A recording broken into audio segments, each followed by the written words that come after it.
Welcome back to Monster Minis. Today I'm going to be painting Steel Guard from Dust 1947. I want the look of these models to be consistent, so I decided to batch paint all 21 of them. I'll be painting the Steel Guard hero Guai Lo, a Tesla squad, an anti-tank squad, a command squad, 2 sniper squads, an assault squad, Carl the Hammer, and his close combat squad. I'll be going for a late winter camo scheme. When I batch paint this many models at a time, I really try to use as much airbrush as possible. But who am I kidding? I try to use as much airbrush as possible all the time. I'm going to be using the ammo modulation set for Russian green. This goes from Russian dark base to Russian base, Russian light base, and then ends with the Russian highlight.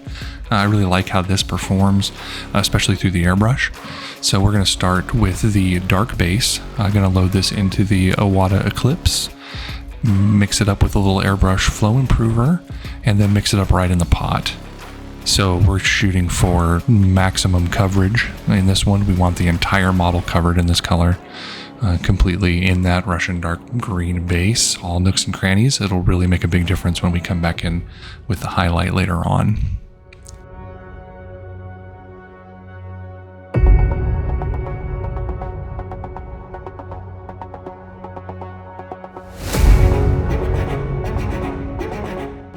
Next up will be the Russian green base. I like to leave a little bit of the previous color in the pot and just put this in here. That tends to blend the colors a lot better. And this one's going to be more of a top-down highlight, more of a zenithal type of highlight here. Going to be spraying it down. Definitely going to go a little bit more than just a top-down approach. I'm going to be looking to bring up the color on a lot of the raised areas and a lot of like these big armor plates. And you know, even if you don't get the base color, the dark base, completely covered, this model had really bad coverage on the dark base. You can see how blotchy it is. It doesn't matter. Just go in with the next highlight color and hit all those areas. These guys are going to get a lot more layers over the top of it, so it doesn't have to be perfect here at the bottom. Next color is going to be the Russian highlight. This will be the final color of the base coat modulation. Mix that up right in the pot. And then this is a true zenithal look here. We're going to just spray top down on these guys. Just hit the high points.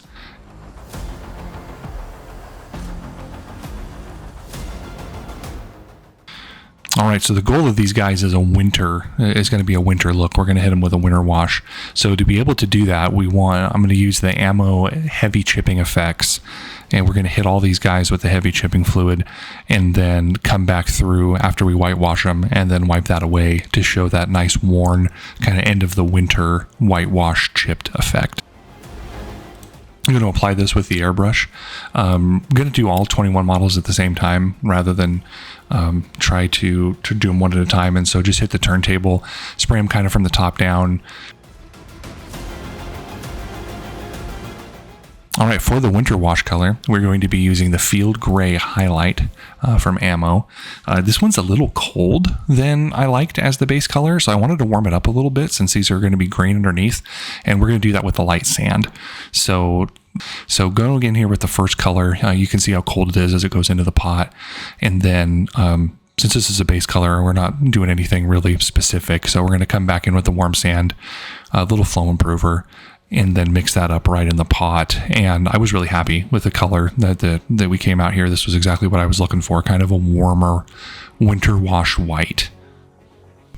Eagle-eyed among you will notice that the lid on this particular Steel Guard soldier does not match the rest of his body and didn't get the modulation effect. That was because I didn't know where those pieces were when I started the modulation process. Ended up finding the 2 lids for the 2 sniper models in my collection after I'd already finished the green color modulation. But I figured we were going to be going over the top with so many other colors, we might as well just glue those on. And at the end of the day, it might actually provide a pretty cool color variation. And who's to say that lid wasn't lost in combat and they had to replace it with one that was painted a different color. So I figured let's throw it on there. It'll look great.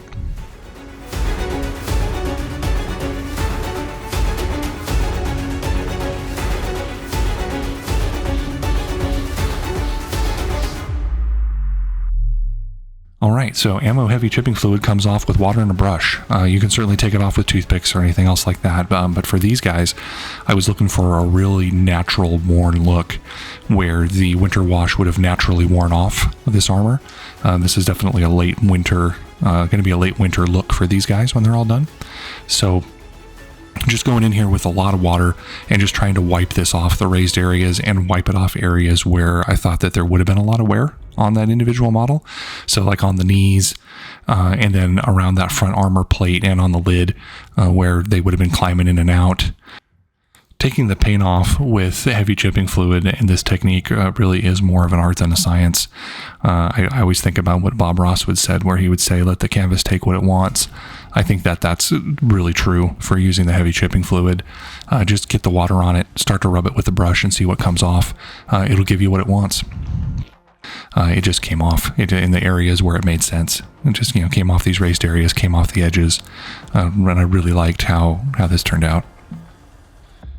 Unfortunately, at the end of the chipping session, to remove the whitewash, the camera battery died, so I wasn't able to capture any footage of wrapping that up. But after the winter wash had been removed on all the models, they were all hit with the ammo gloss Lucky Varnish.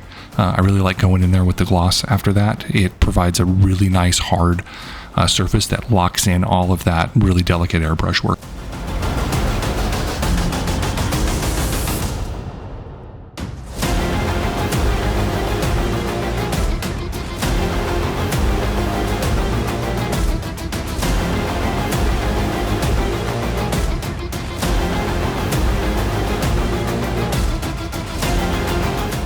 This model's ammo belt broke during the chipping process, and so I repaired it with a bit of green stuff. All right, after that gloss varnish had time to set up, it was time to come in with the decals. These guys had so many beautiful flat surfaces to be able to put decals on. It had to happen. So using Ammo's decal set, which is their number 1, and their decal fix, number 2. Any area that was going to get the decal got the set first. That would soften it up, provide a little lubrication. The decals were soaked in water and then cut and applied to the model. Some of the placement of these decals was pretty delicate, so I used a big thick brush to come in and remove the excess water and push it into the areas where it needed to be, and then came back with a paper towel to push out any of the rest of the bubbles and get it really nice to lay down flat. Dust did a couple decal sets that have these little markings. It's in Russian. I don't know what it says, but it looks to me like it's a warning symbol, and it's very similar to something that you would find on any piece of modern military equipment. There's no step or danger or hazardous or any of that, and I think they're just cool. They add a lot of realism to these models. That these big armor suits, if they really were on the battlefield, would probably have lots of warnings around them because of how they work. This model's armor shield was a really cool place for a decal. I liked it. It had the texture and it had those bolts in the middle. So we picked a cool decal of this frog coming down on a bomb and got this right. It fit perfectly with the bomb on the edges of the shield. So then I came in with the brush and really pushed this down in there, and then was able to get the bolts to show through the decal, which ended up looking pretty cool. It makes it look really painted on. Hit that with the decal fix, which will soften the decal. It's time to come in with the next round of weathering. We're going to be using Ammo's Burnt Brown Red as our base color, along with this weathering stick from Green Stuff World. I really like these. They have that nice, having the foam in the handle makes it really easy to control where the chipping gets applied. The thing you have to pay attention to is how much paint you have on the actual brush. In this case, it's really easy to overload the weathering stick and end up just painting the model. So definitely dip it into the paint and then keep a paper towel handy to wipe off any excess paint, because you're not going to want a lot on there. I mean, we're going for a chipping effect. Targeting raised areas and areas of a lot of wear with this effect, going in and hitting the handles, the edges, the lid, targeting anywhere where the user of this suit, the pilot, would be climbing in, and anywhere it'd be rubbing into things as it's moving around out there.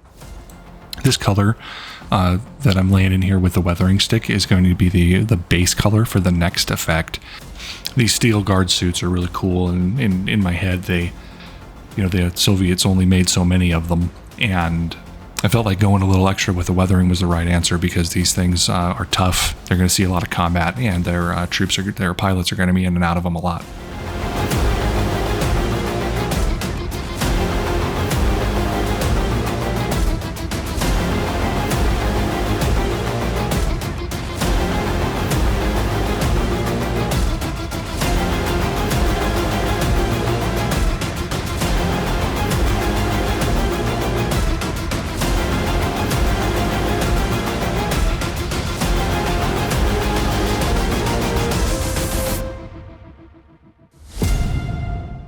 One of the things I really like about these Green Stuff World weathering sticks is that when you're done, you don't have to try to clean them or try to get any of the paint out of this foam. You can just grab your hobby knife and cut off this section. All right, now it's time to get into some detail painting. I recently acquired these Ammo metallic range. This is their metallic red acrylic paint. This was the first time I'd used it. I really like it. I really liked how this went in on the star on the command squad. I thought this looked cool. This red, it was a very Soviet red, but it had that metallic feel to it, which made sense for these metal models. One of the benefits of having a gloss varnish layer down on top of your model is if you end up spilling any paint or getting it anywhere you don't want it, it's pretty straightforward to get a wet brush and then go in and wipe it away. You can see here I got a little red on the actual armor plate that I didn't want, and just went in with a little water and wiped it away.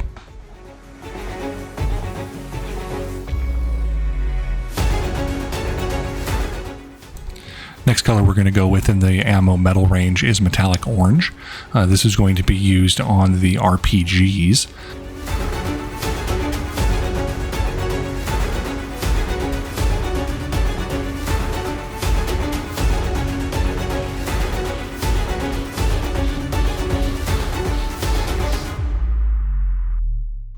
All right, next color up is Ammo Steel, still in the metal acrylic range. I'm going to use this as a highlight on the stars on the command squad. These had these really nice raised edges, and I thought it just made sense to go ahead and throw a nice steel color on there. Made them look like those reds, metal red signs from the Soviet era.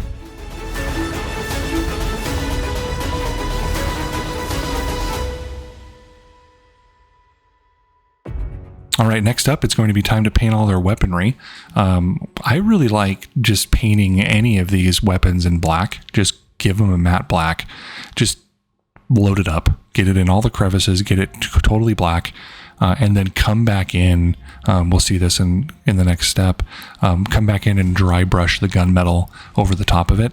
I think that provides a much more realistic look to these weapons versus painting them gunmetal and then coming back in with like a black wash. I like doing it the other way, getting them nice and black. And you see here with the ammo belt, just going to go nice and black, get it all in the recesses, get all the links painted, make sure that the thing's really dark. All right, next color is the Jet Exhaust Burnt Iron. I'm going to use this on the rocket nozzles on the jump troops.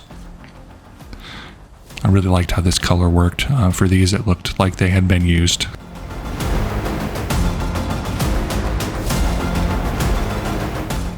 I like the color so much, I decided to go ahead and paint it on the Tesla clubs as well.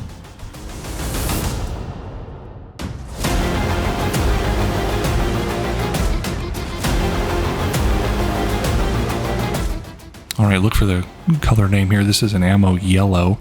It looks a lot like those Soviet bedrolls that you've seen from the old photos. And many of these models had bedrolls up on top of the suit. So just wanted to block in the color with this. And I knew I was going to come back and paint these tubes in a rubber color, so I didn't mind getting the yellow on them anyway. But yeah, just wanted to block in this color, and then we'll come back with an effect and clean them up.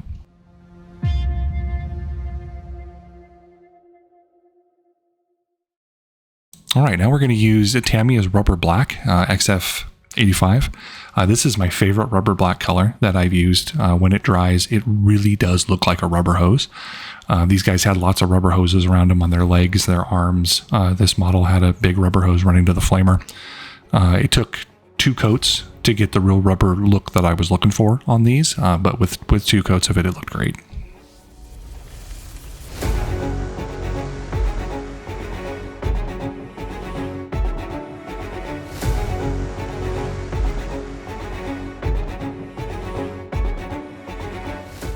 All right, next up from Secret Weapon Miniatures is their acrylic wash Baby Poop. I use this on everything. I feel like it takes, if you block in the right base color, it takes and gives it a very military look. If you're going over yellow, it gives it a nice kind of yellow-green look, and if you're going over green, it gives it a very OD look. Next up is Bluish Titanium from the Ammo Metallic range. I'm going to use this titanium color on the flamer tank and then also on the Tesla coils, on the Tesla Troopers. I really like this. In the past, I've painted these Tesla coils like I paint the weapons with a deep black and then a dry brush.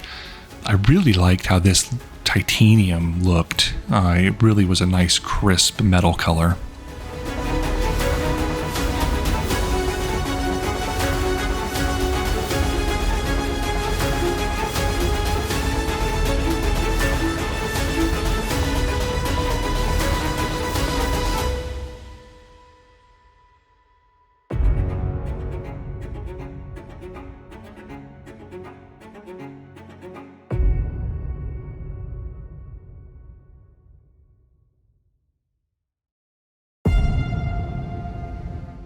Going to use Ammo's brass in their metallic range to paint the ammo belt.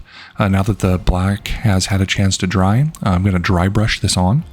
And so with the links tend to keep their black, and the area in between the rounds tend to keep their black as well.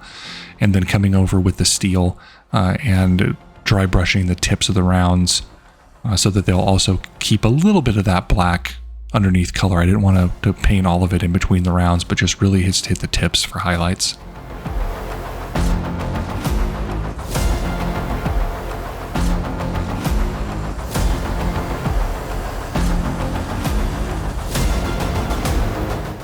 All right, now we'll use Ammo's gunmetal color in their metal range.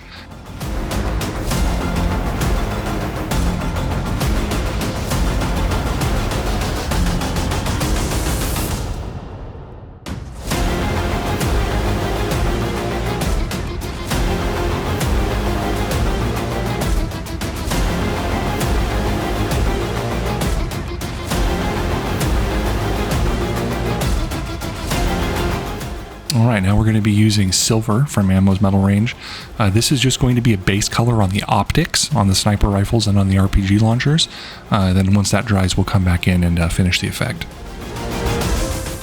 I've used Ammo's masking putty in the past to do camouflage, and I've been really happy with it, but I had an opportunity here to try it out as an actual mask.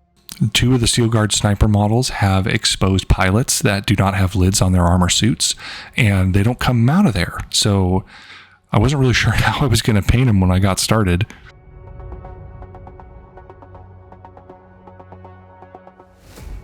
All right, for the skin, we're going to be using a couple different colors. We're going to be using Burnt Sand from Ammo, Warm Skin Tone from Ammo, and then we'll highlight that with Basic Skin Tone. I think this is going to be fine base colors even for the uniform. We'll come back in and clean them up with washes afterwards. So we're going to come in with the base coat and just try to get everything covered so that the uniform and any of the skin and the face is a totally different color than the suit. But I really like, my favorite way to do flesh is to do it with the airbrush. And so I wanted to airbrush this because it was going to be basically top down and it was going to have the right angles to do some cool highlights.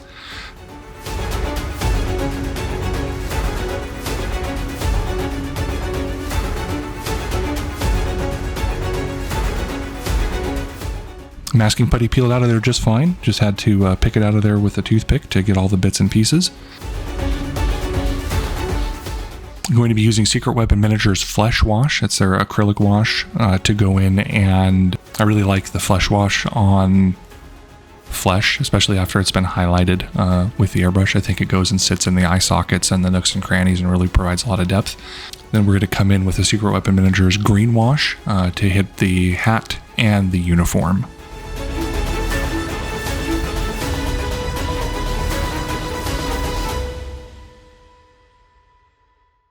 Next up, it's time for enamels. We're going to be using Ammo's Streaking Rust effects, as well as Ammo's Dark Wash. I really like the Dark Wash because it's not black, and with the underlying base color of these models being a green, the Dark Wash seems to have more green tones and keeps us in that warm color palette rather than being cold or dark. Going to apply this Dark Wash liberally to any area that has these little bolts or anything, and let the enamel run around the model and then find its way into all the little bolt holes and recesses to really bring out that depth and texture. Also like this Dark Wash because it does leave a little bit of a grit behind after you've wiped it away, and with the amount of weathering that these models have, I liked that anything that got left behind would just look like dirt anyway.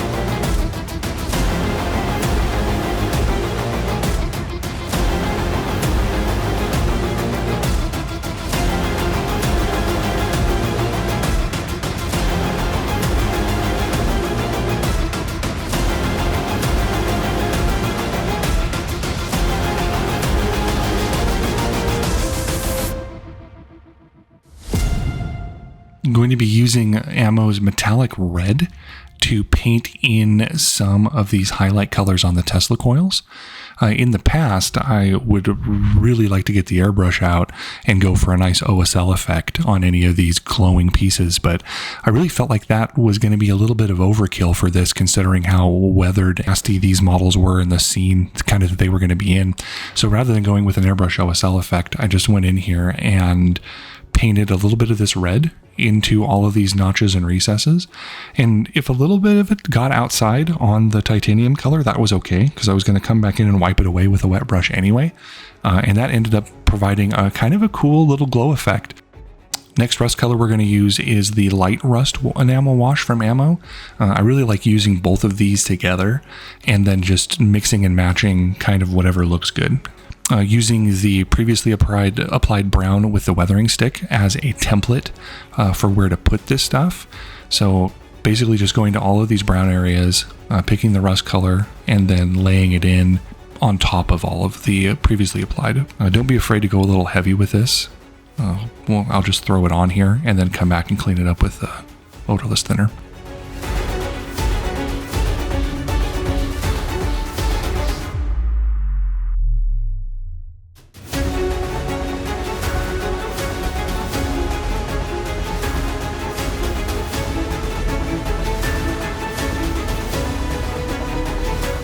And now that it's had a little bit of a chance to dry, but it's not fully dry, come back in with a clean brush with odorless thinner and blend all of these little areas out. This product is really great once you start to blend it and then wipe it away. It goes from an opaque color to a transparent color, and you can start to see through to the brown underneath and see those chips and the scarring. And then really what you're leaving behind is this rusty, transparent layer.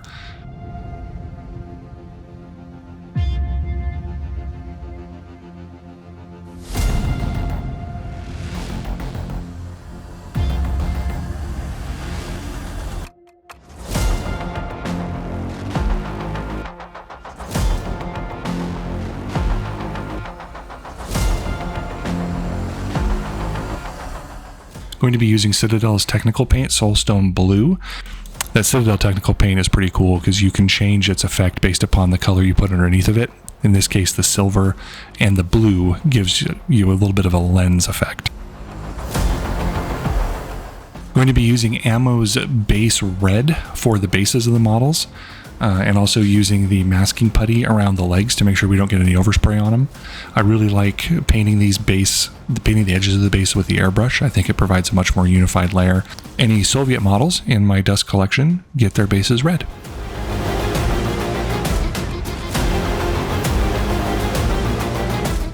Using Ammo's Ultra Matte Lucky Varnish to seal these models up now that the majority of their effects have been completed. This is a great varnish to knock down any remaining gloss that was left over from previous effects, and also to protect the models for upcoming gameplay. Alright, and the final effect on these is to do their bases. To accomplish the freshly fallen snow look, going to be using Powder Snow from Ammo, Snow Binder from Ammo, and Ammo's Gloss Lucky Varnish. These are mixed in a 60-30-10 ratio of 60 powder, 30 snow binder, 10 gloss varnish, which once it's all mixed up is a really nice freshly fallen snow mixture.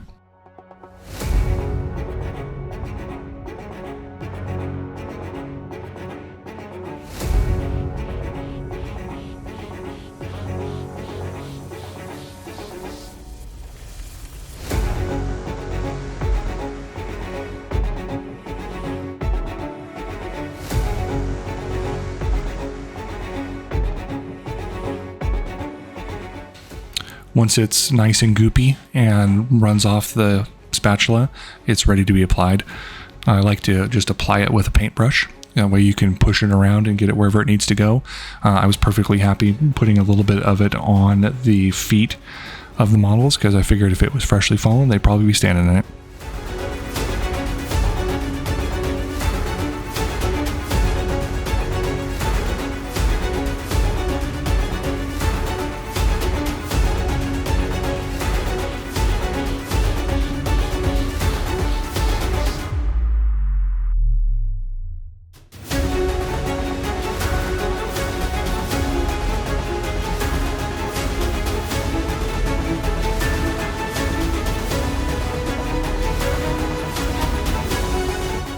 I was inspired by the sniper's pose. In the ultimate camouflage, this sniper has been standing out here waiting to take a shot as the snow fell. And so when I went ahead and accumulated some snow on the raised areas and the top areas where it would fall.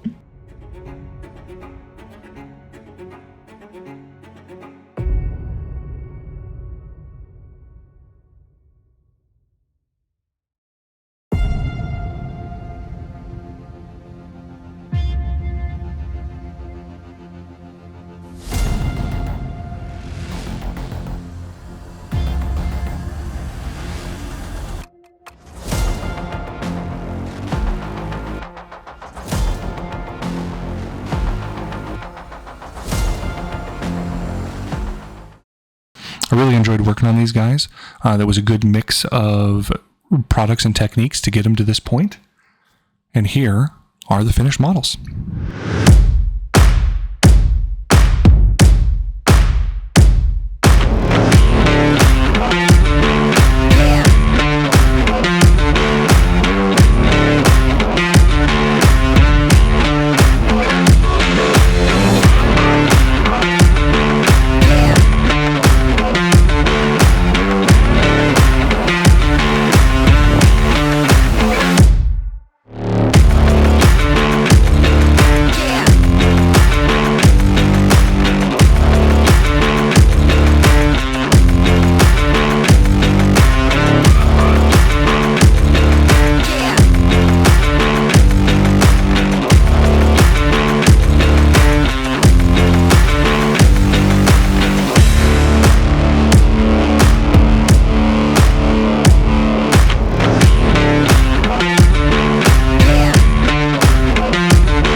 Thank you for watching, and I'll see you on the next one.